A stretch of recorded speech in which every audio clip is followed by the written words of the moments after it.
Bes, nagsiraan na kami ng friendship ni Kylie kasi dahil sa pagkakasal ko niya. So, meron pa pwedeng biyahe ng mga airplane? Ay, nako.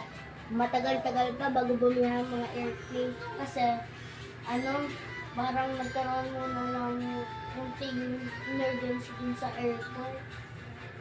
Ay, siguro doon na muna ako sa inyo nakikira. Sige, pwede naman. Malawag pa naman dun sa kwarto ko. Tabi na lang tayo. Sige. Okay lang. Diba?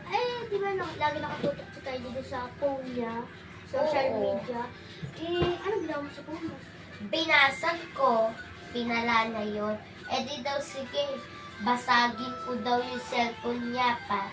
Kung magagawa niya daw, hindi na daw kami magiging friendship. Di, aanihin ko na lang. Binasag ko talaga. Yun na talaga mapapala ng mga cellphone. Naku, Bes. Pagpasensya mo na yun si Kylie, Simula pagkabata namin, gano'n na talaga ugali niya, hindi na yung magbabago. Lagi kapag pag may bago siya, pag merong maganda sa kanya, kinaiingitan, nagiging mayabang yun. Tapos dun, nakilala ko lang kasi siya sa online chat tapos akala ko tulad talaga siyang friend. Tapos ganun gagawin niya sa akin. Kasi, huwag ka kasi masyadong magtitiwala sa mga online chat.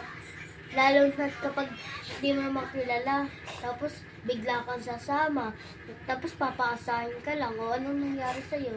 Buti, nakilala kita at ayun, may matutuluyan ka pa ngayon dito. Siguro, pag meron ng mga airplane, babiyahin na agad ako. Kasi ayoko na agad siya makita. Kasi ang pangit ng ugali niya. Sige, gusto mo bang humingi ng sorry sa kanya, Angel?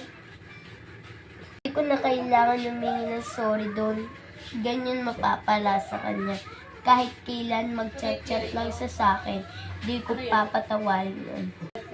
Sige, sana sa biyahe mo, maging masaya ka dun sa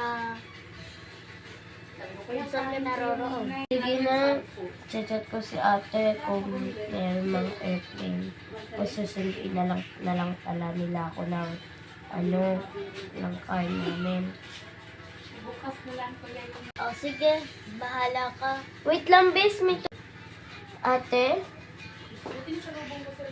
Hindi po ako umiiyak. Nagkukwentuhan lang po kami dito nila Kylie, nila Mick.